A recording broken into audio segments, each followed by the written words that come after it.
Today we're going to be looking at another lesson dealing with the percentages. It's called an Affordable Care Act, lesson 1.4. So go ahead and open that handout. Okay, so let's look at the objectives. So in this lesson, students will understand that flexibility with calculation is an important quantitative skill. Different methods of calculation are often possible and helpful. You guys will be able to write calculation in at least two different ways based on equivalent form for fractions, decimals, the relationship between multiplication and division.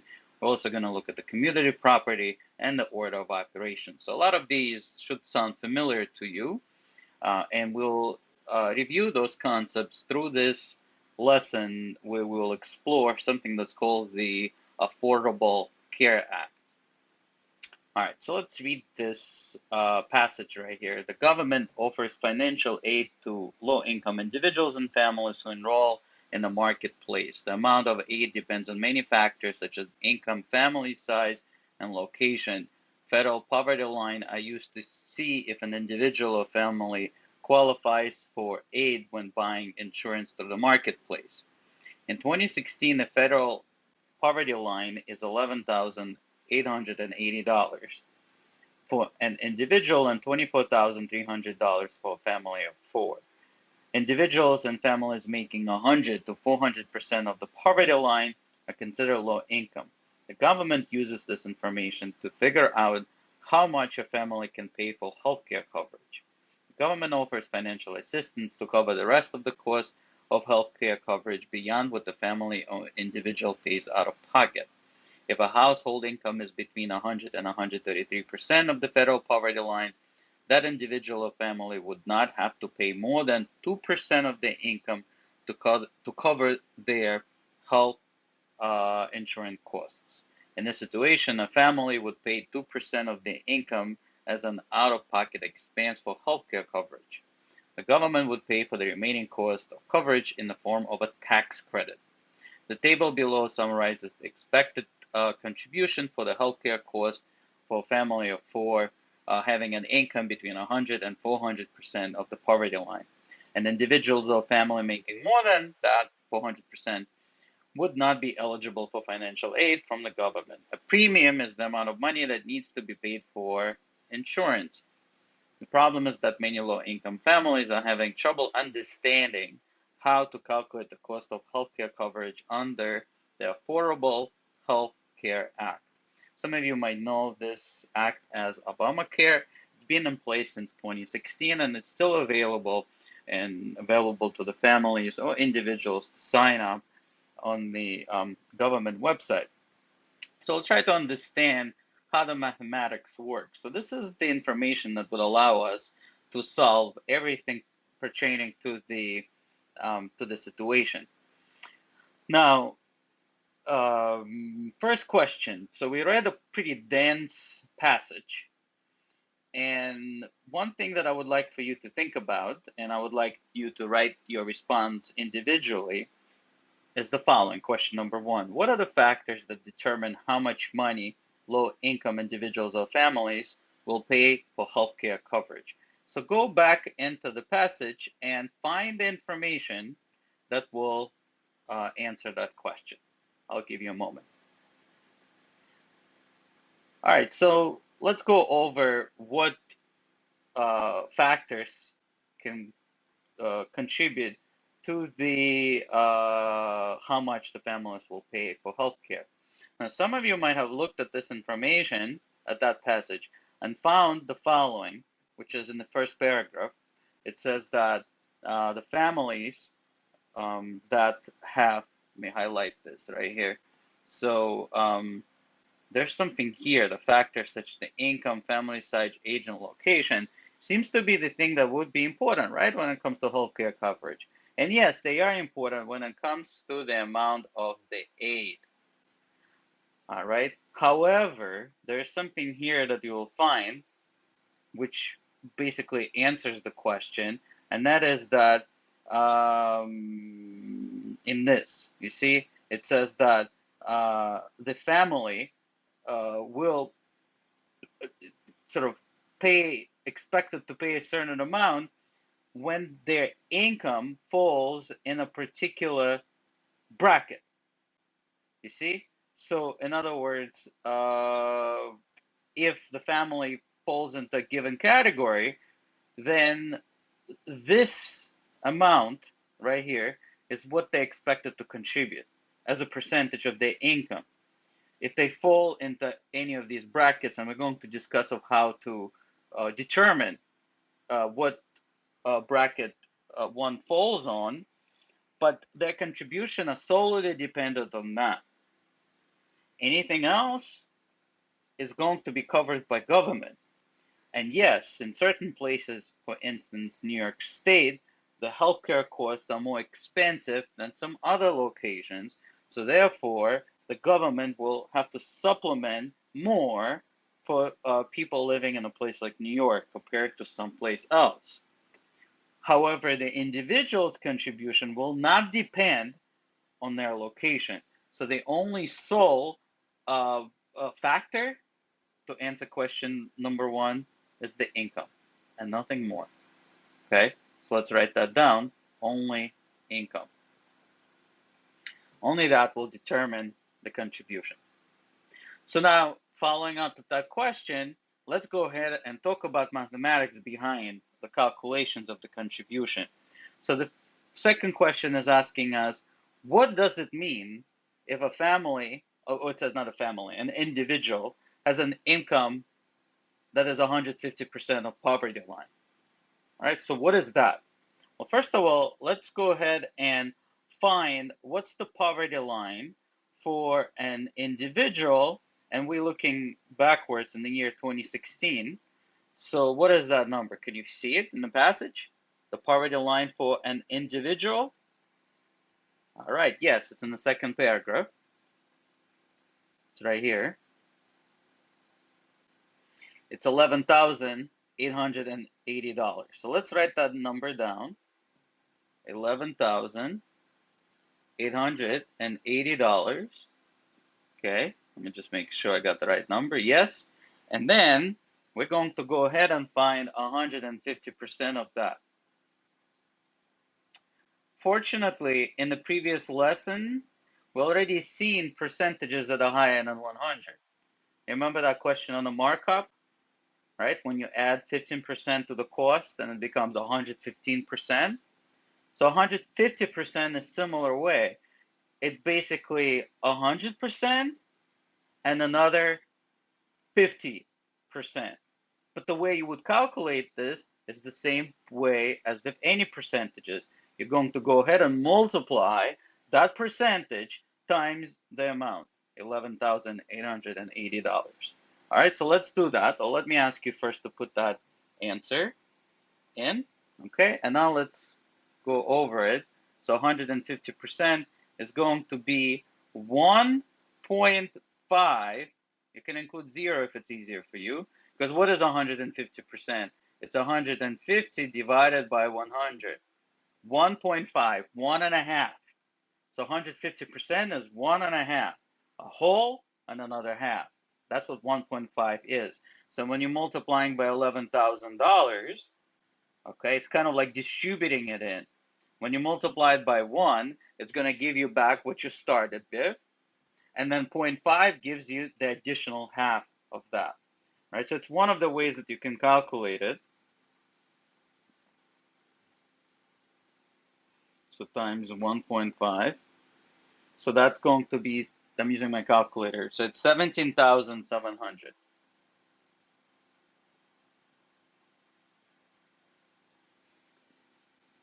All right, so now, can I ask you to do another way to calculate 150% of that amount instead of multiplying by 11,800? Is there any other logical way to do that calculation? Would you please share?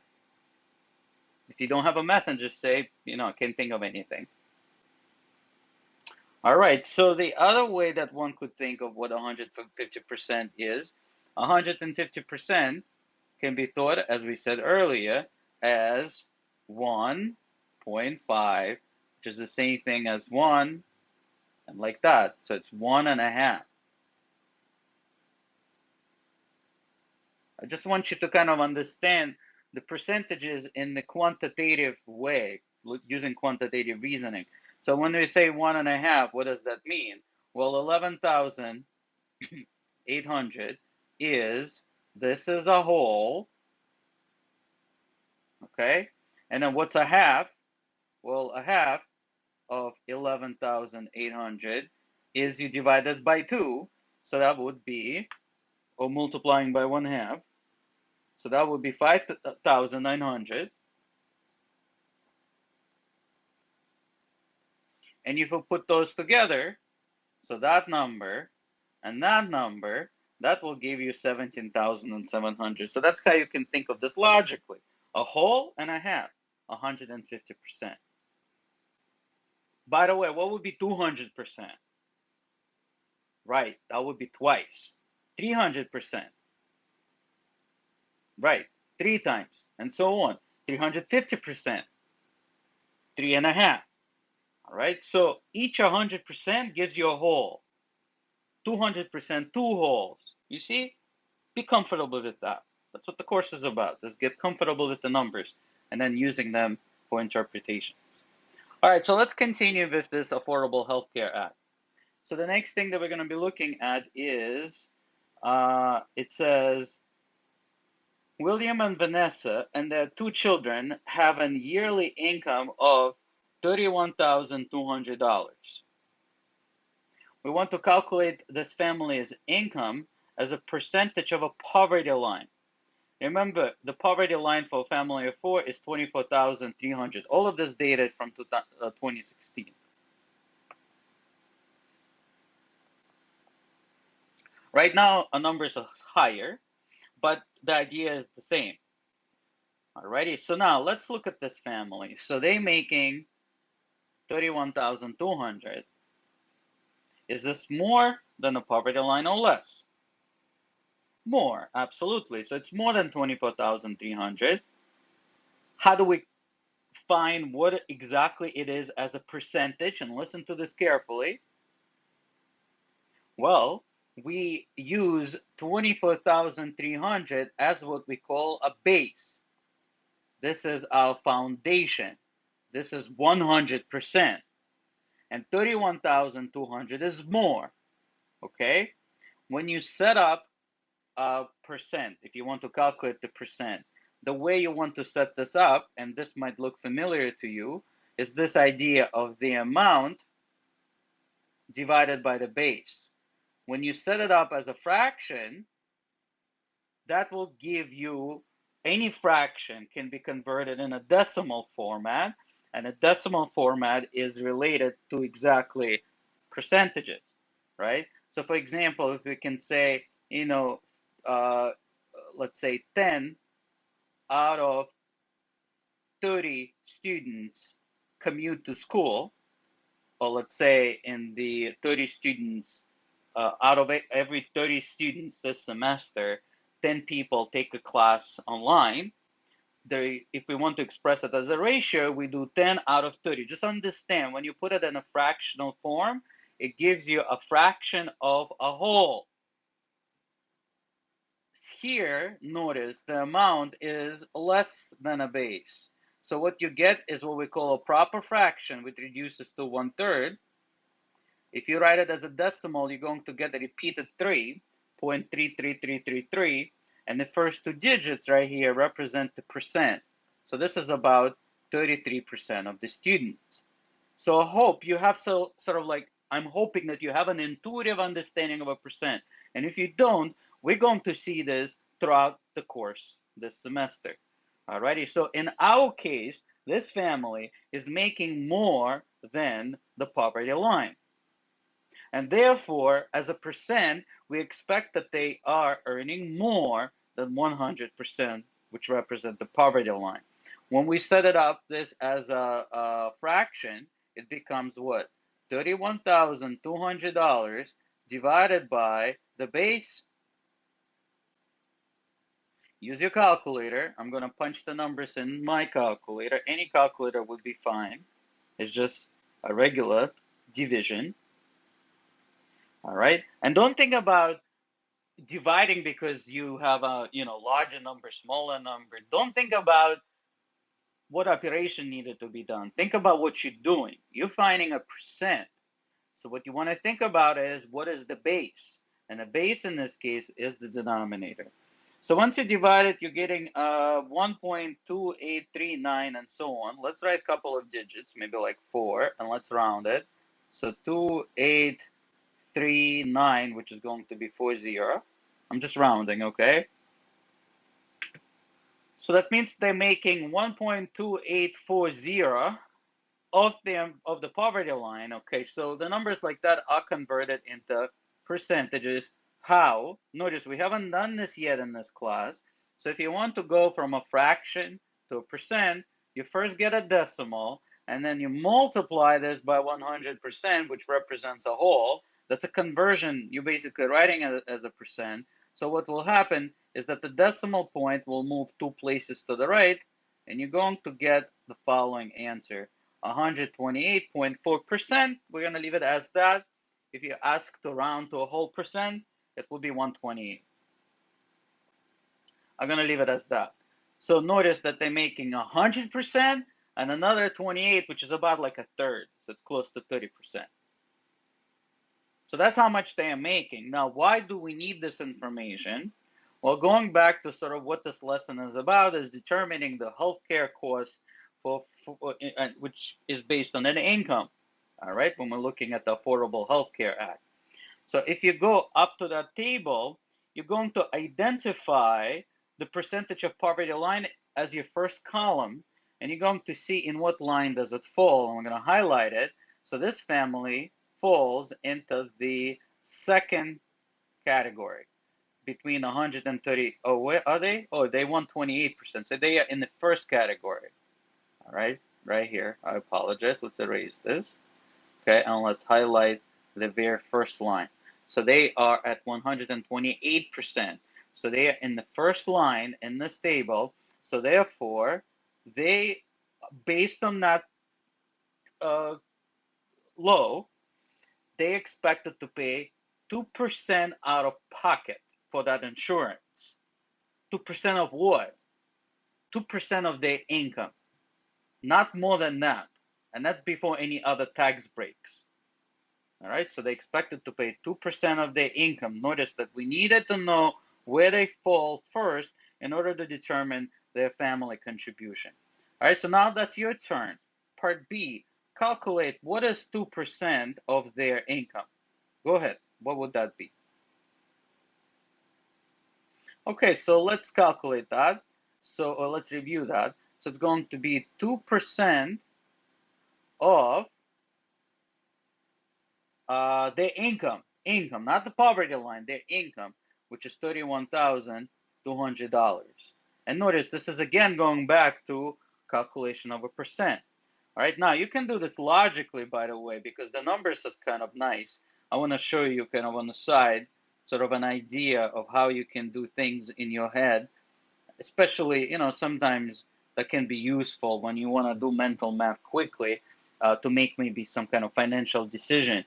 So how do you do a 1% quickly? Take a look at this. 1% is 1 out of 100. Notice how this number ends with 0, 0.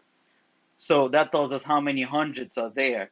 So if you want to find what 1%, what you simply do, you just simply move the decimal point 2 places to the left, and you get it immediately, like that. That's how you can find a 1% of any number. Just move the decimal point 2 places to the left, and you got it. All right, so it's 312. It works with any number. Let's say you want to do 1% of $535. Boom. So 1% is 535. Okay, quick calculation. All right, 10%, you only move one place. All right, so then 2% would be double that. So 2% would be 312 times 2 because it's percent and a percent. So that's 624. All right, now you don't have to do it this way. You can just go ahead and do this the traditional way. 2% is 0.02. Remember, divided by 100, or use the percent symbol in your calculator. Or you can even type it out like that, and let's say in decimals. So you got that. and then you multiply 31,200 and you're going to get the same answer, $624 per year.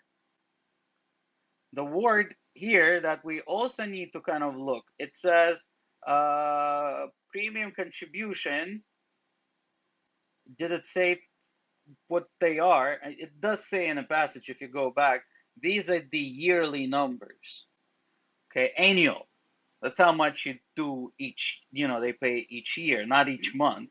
All right, that would be crazy, $624 per health insurance, which some families do pay. But here, based on this, it's not, it's not what it is. It's per year. So the question did ask us to do it per month, but since we know what it is per year, we're going to divide this by 12 equally, and we'll see what that is. So 624 divided by 12, which is $52 per month for that family. All right, that's making between 100 and 133% of the poverty line. Okay? Alrighty, so now let's look at this example kind of a little bit deeper, just to understand, what goes behind all of this, because, the plan itself costs more. The family pays that amount, but then the question is, who pays the rest? Government pays the rest. How much do they pay? Well, that's where that problem situation number 2 comes in.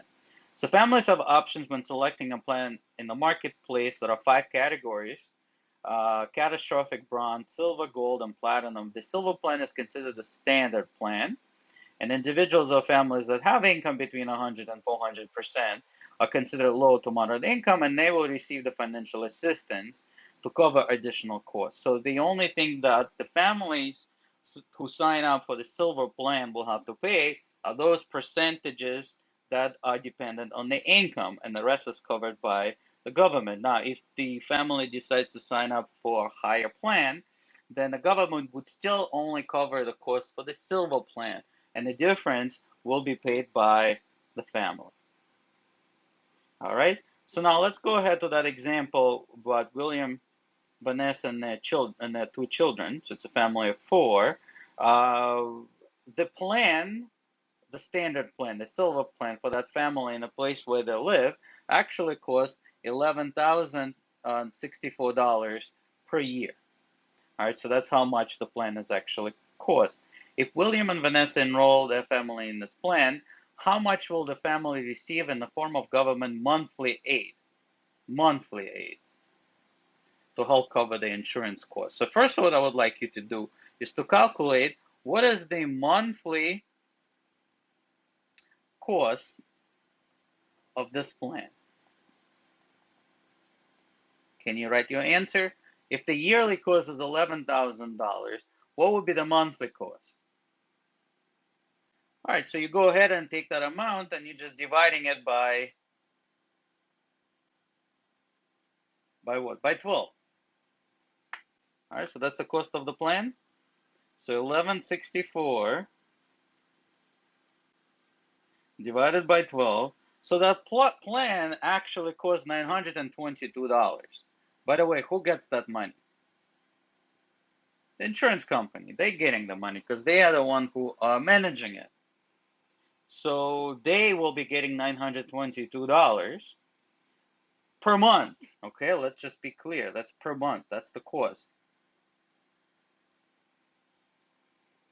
Then what would be the cost in terms of the aid? Well, the family pays no more than 3%. I mean 2%. We did this in the previous question. They are paying $52 a month. The government,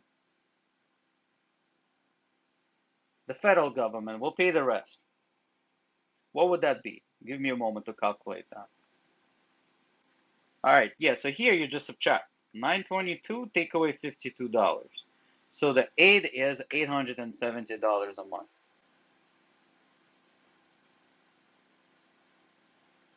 All right, so that's in the form of the tax break.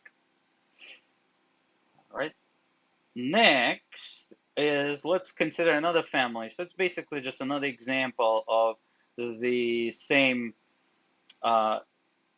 same concept, just gives you another example of these calculations. So we're looking at family. Where is it? Um, yeah, so William and Vanessa have neighbors who are trying to figure out which healthcare plan is best for them. Their neighbors, also family of four, they have an income of $74,000, and they also interested in a standard plan which costs the same amount because it's in the same area, but their income is $74,000. So let's figure out how much would they have to contribute. Well, in order for us to do this, we need to figure out where they fall. So it says, what is the maximum percentage as this household income would have to go towards the healthcare coverage. So let me give you a moment, find out where they fall in this table and how much are they expected to contribute per year as a percentage, and then we'll calculate that. So the answer here would be a percent. Alrighty, so they are making $74,000.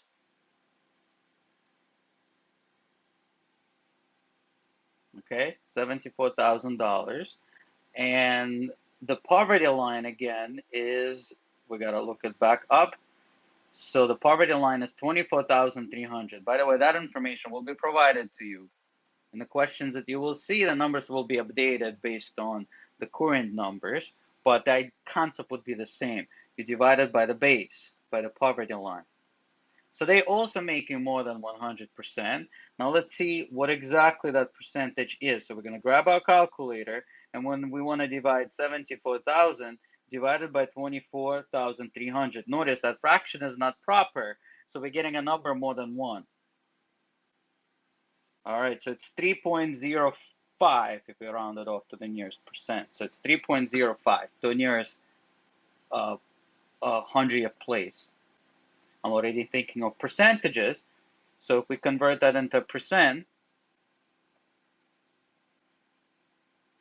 that would be 305%. Remember again back, I asked you earlier, what's 300%? That's 3 times. So they're making more than 3 times the poverty line. Well, if they make more than 3 times the poverty line, they fall inside this category. So their contribution towards that plan is 9.5% instead of 2. All right, so they're paying 9.5% for that plan.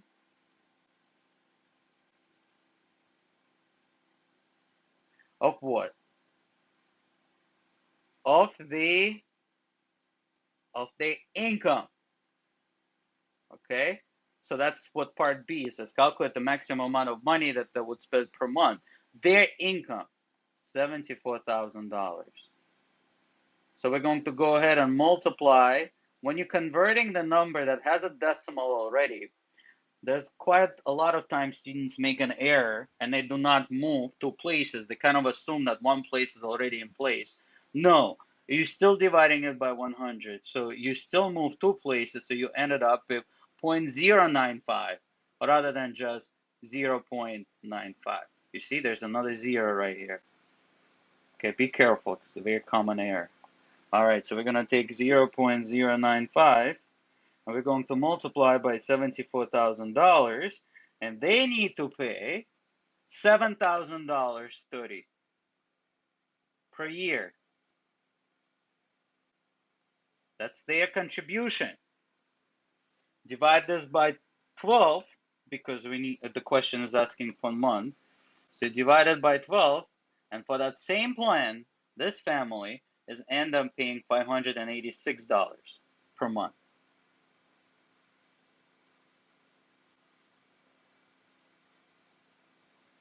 The rest will be covered by the government. It didn't ask us to calculate that. Oh, actually it does. In part C, it says if the Aziz family choose the same standard plan as William and Vanessa, then what would be the government aid? Well, remember that the plan itself cost $11,000. So it's $922 a month. $922 a month. They paying, so $922 a month is the cost of the plan. All right. They pay $586. All right, so that's a family. And the rest is going to be a government tax break. So that would be, you got to minus those two numbers. So it's 922 minus 586. And I'm keeping everything to the nearest dollar. So 336. So they're getting a lower subsidy. And then it says discuss the relationship between the household income and expected contribution toward the healthcare cost. So can you write a complete sentence, or a few sentences, describing what happens? So as income gets higher, what happens to the family contributions? All right, so let's go over it. As the income goes higher, the amount of money that the family will contribute towards the healthcare cost will increase. Not only the percentage that they expected to pay would increase, but the actual dollar amount will also increase, since the higher income means higher percentage. And when you take a higher percentage of the amount that's higher, that results in a significant increase in their payments. Make sure you write that down.